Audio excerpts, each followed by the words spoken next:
Continue with chapter financial statement without adjustment. In this video we are going to discuss another topic, that is how to prepare profit and loss account. इससे पहले वाली videos में हमने trading account बनाना सीखा, अब हम profit and loss account बनाना सीखेंगे. So let us start with question number 13.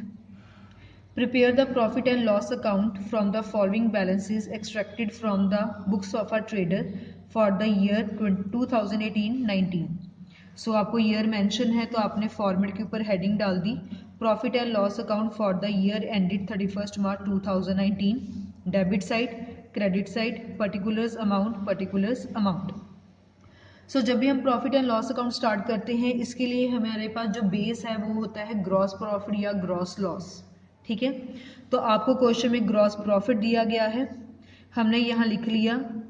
Credit side हमारी इनकम वाली साइड है, फायदे वाली साइड है. सो ग्रॉस प्रॉफिट भी हमारा फायदा ही होता है. सो लिख लिया हमने 1,85,000. अब आपको बस एक बात का ध्यान रखना है, जितने भी इनडायरेक्ट आपके एक्सपेंसेस हैं वो सभी डेबिट साइड आएंगे, और अगर आपकी कोई इनकम है तो वो क्रेडिट साइड आएगी.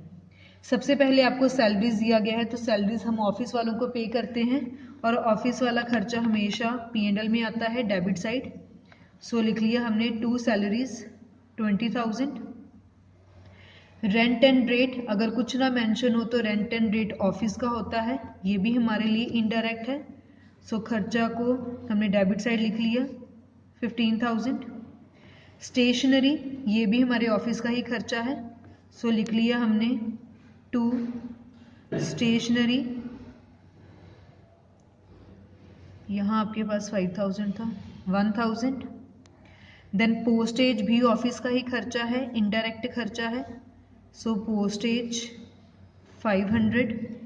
इंश्योरेंस, अगर जब तक फैक्ट्री ना लिखे जाए हम फैक्ट्री का नहीं मानेंगे, हम सिर्फ इसको है ऑफिस का मानेंगे. सो इंश्योरेंस भी हमारे लिए इनडायरेक्ट खर्चा है, लिख लेंगे. रिपेयर भी इनडायरेक्ट खर्चा है, लिख लेंगे. डेप्रिसिएशन भी इनडायरेक्ट एक्सपेंस है, वो भी लिख लेंगे. सो हमने यहाँ लिख लिया 2 इंश्योरेंस, 2 रिपेयर्स, 2 डेप्रिसिएशन.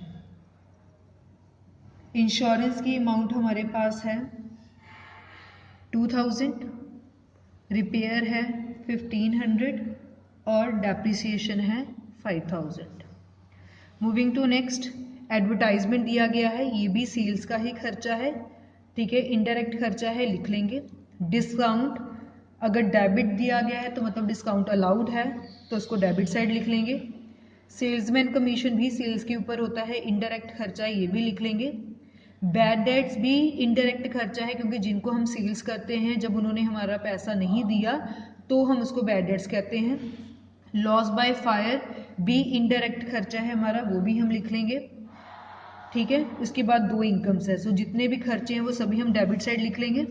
सो सबसे पहले हमारे पास आ रहा था एडवर्टाइजमेंट. सो लिख लिया 2 advertisement, amount is 5,000. 2 discount, debit कहा गया था तो डेबिट साइड ही इसको हमने लिख लिया 500. 2 salesman commission 5,000. 2 bad debts 2,000. 2 loss by fire 2,000.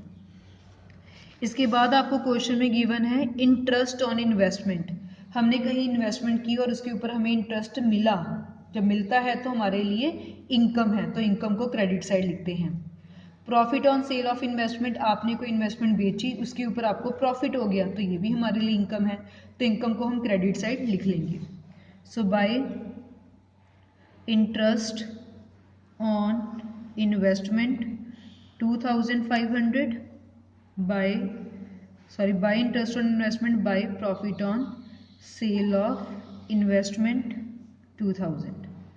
सो जितने भी इनडायरेक्ट खर्चे थे उसको हमने डेबिट साइड 2 वाली साइड लिख लिया, जितनी भी इनकम थी आपने उसको क्रेडिट साइड बाय वाली साइड लिख लिया. अब लास्ट में बस हमने टोटल करना है इसका. जब अगर हम क्रेडिट साइड का टोटल देखें तो इसके पास आपके बन रहा है 1,89,500. ठीक है, और अगर हम डेबिट साइड सबको प्लस करें तो ये बन रहा है 49,500।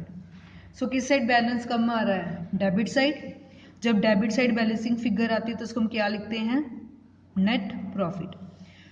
माइनस कर लेंगे 1,89,500 में से 49,500 माइनस किया तो ये आपके पास आ गया 1,40,000। So this is your net profit. और ये बैलेंसिंग फिगर डालने के साथ आपका डेबिट और क्रेडिट साइड इक्वल हो गया।